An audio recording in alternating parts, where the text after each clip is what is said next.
You know, I get into a lot of shops and I talk to a lot of people that were missing a finger or even part of a hand.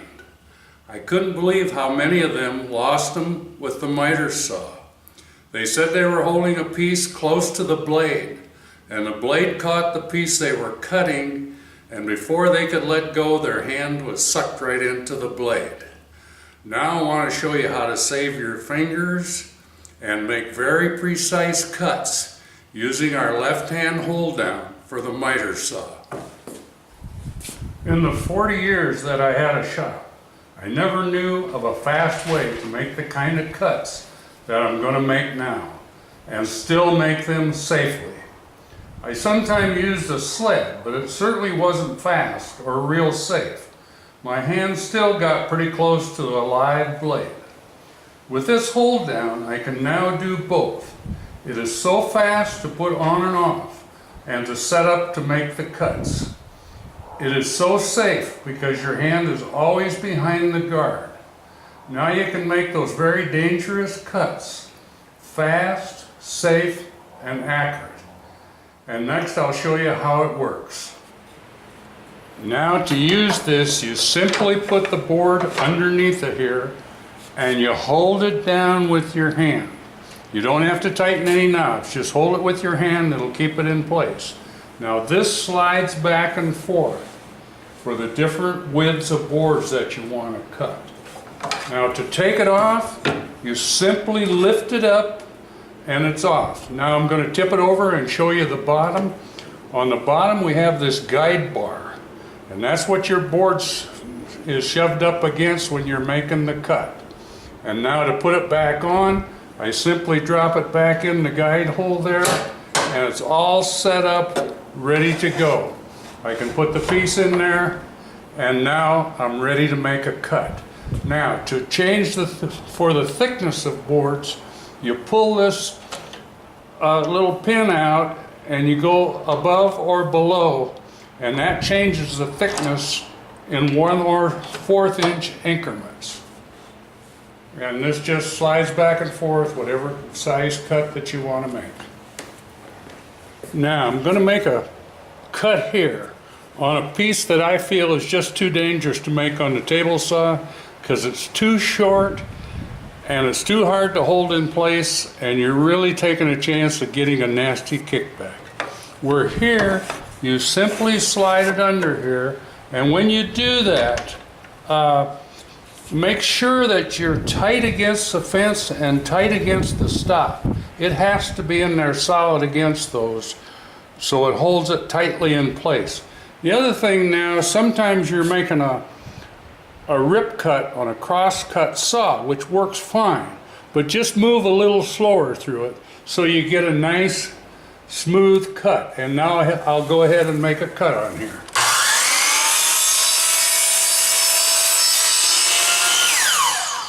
And see, I just held it down with my hands and it held it perfectly in place, and it made a nice, smooth, precise cut.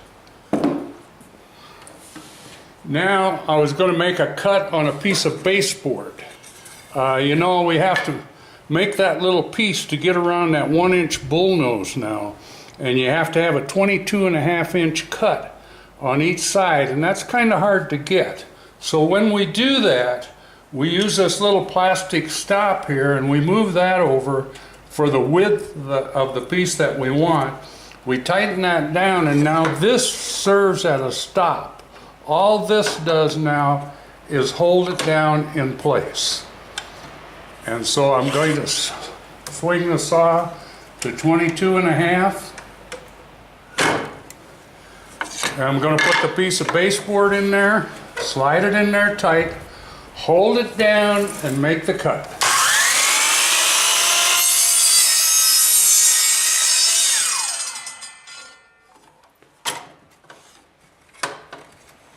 Now I simply tip it over, slide it back in there over against the stop, hold it down, and make the cut.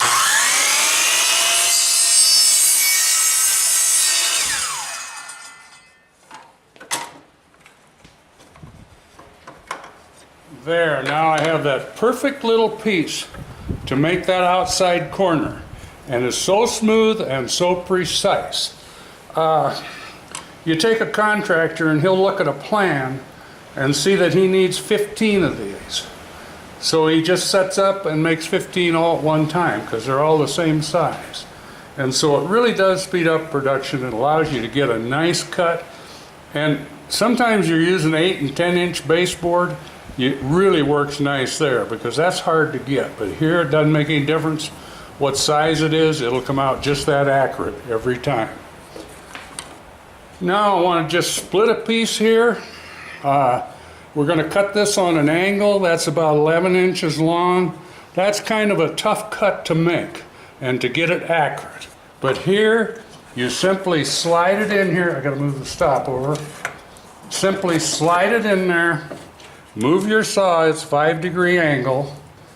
I got to go back to 0 here on this saw. There we go. Now I want to get about the middle of that. I simply hold it down with my fingers and make the cut. Now I'm going to make a nice, slow, and easy cut.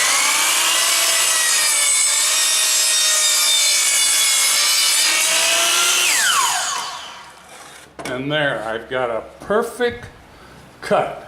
It's perfectly straight, perfectly smooth, and there was no danger to it, and you can make just any kind of cut that you want with that. Okay, now I'm going to make some of these little strips. They're 3/4 by 1/8 of an inch. And if you want to go smaller, you want to go half, or you want to go quarter, why just pull the shim out and drop it down, and just that quick you can switch over to make it out of a 1/2 inch board or a quarter. Now when I make these, I take a piece of duct tape and put it over the saw channel. And that way the strip that you're cutting doesn't fall down in there. Then it's hard to get a pencil mark on this tape. So what I do is take a magic marker and put it on there.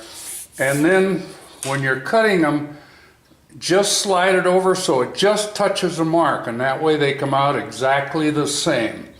Now if you want to make longer pieces than this, like say you want to make a piece 3/4 by 1/8, 4 foot long. Then we use the 3-bearing hold down. So anyway, for these shorter ones, I'll show you how we do this, and I'll go ahead and make a couple cuts here.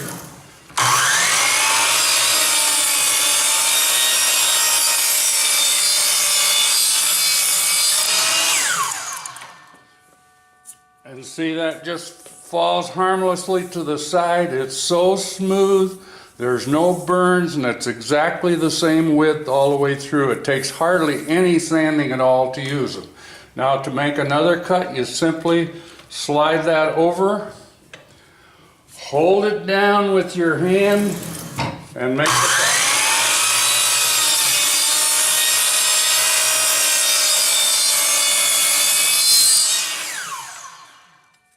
And see, with that tape on there, they just fall harmlessly off to the side. So that's how you make those little strips. Now, we've had people make these little handles for a jewelry box where they cut the sides under on a 10-inch degree or 10-degree cut. And we'll set the saw at 10 degree and we'll cut a couple of those little handles here now. You just slide that under here.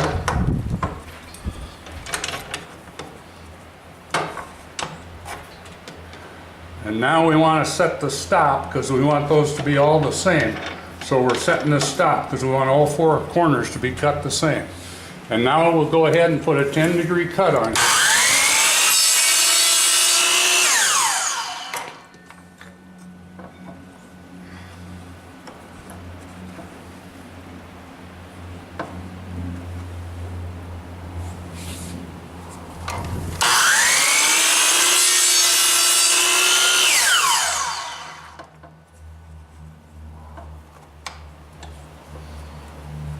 That one out of there so it doesn't catch.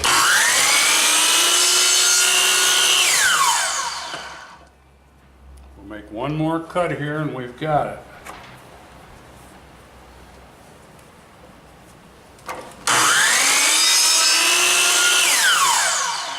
There, now you got that perfect little handle for a jewelry box or whatever. It's got the 10 degrees and it's just as smooth as can be, and it's perfectly the right shape, and it was done so safely on there.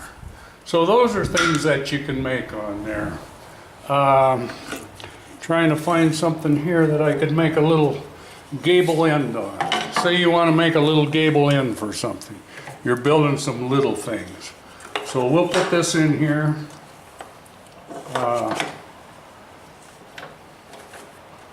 We'll slide that back to about so long there. And we'll go ahead and make a little gable cut. I'm going to turn this back to 0. Okay, there we go. Now, we simply tip that over, slide that back in there,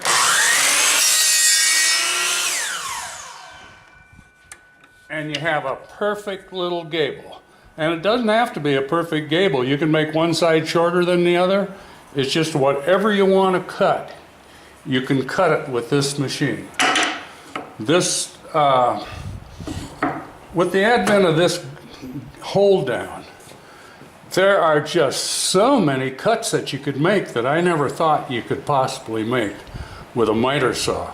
I have a lot of fun playing around with this, just coming up with new ways to make things, and there are always a lot of them. Now, if you want to make one of those little pinwheels where you got to have the pie-shaped pieces on it, we do that on here. I'm going to move this stop out a little bit on there. We'll set this on 15 degrees. Move this over. Now I've already got a 15-degree cut on this piece here. So all I do is slide that under there. I got to use the plastic stop on this one. I'm going to slide that over with the plastic stop to where that will cut out. Now, here again, the plastic stop is determining the length. This is simply holding it down. There, now I slide it over to the stop and go ahead and make the cut.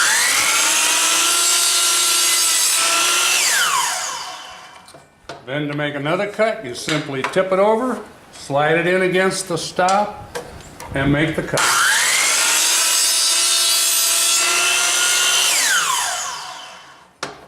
And those cuts are so very, very accurate. It looks like it's just, you know, one piece of wood when you get done fitting it together, because it's so very, very precise. So that gives you an idea of some of the things we can do with this guard. It's just unbelievable, the little cuts that you can make. Let's see if I get a small cut here. Here's a little cut. When I was talking about not doing that with a swinging guard, because it's just too small. What we want to do with this one is we want to make that on here. And say we want to put a 45 on the end of that little piece. That's pretty small. But see, we can slide that in here. Hold it down with your fingers and we can safely make a 45. Now come into that slow. Don't just ram into that, because it could catch. But if you come slow, it's not going to fly out of there. It'll stay there and you can make your cut.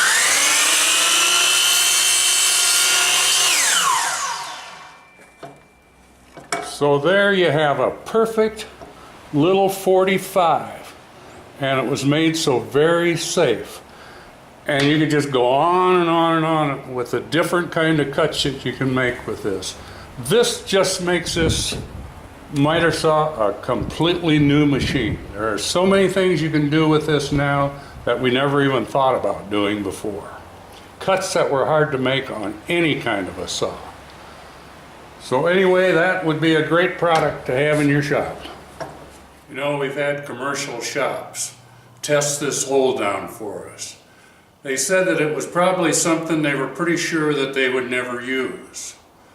But they were surprised at how often they actually used it. They were amazed at how fast and easy they could make those smaller cuts that used to be so dangerous to make. The people that have the home shops just love this product. they can now make hundreds of different cuts and build about anything that they want to and do it safely and precise. Give it a try. Once you use it, you'll never want to be without it.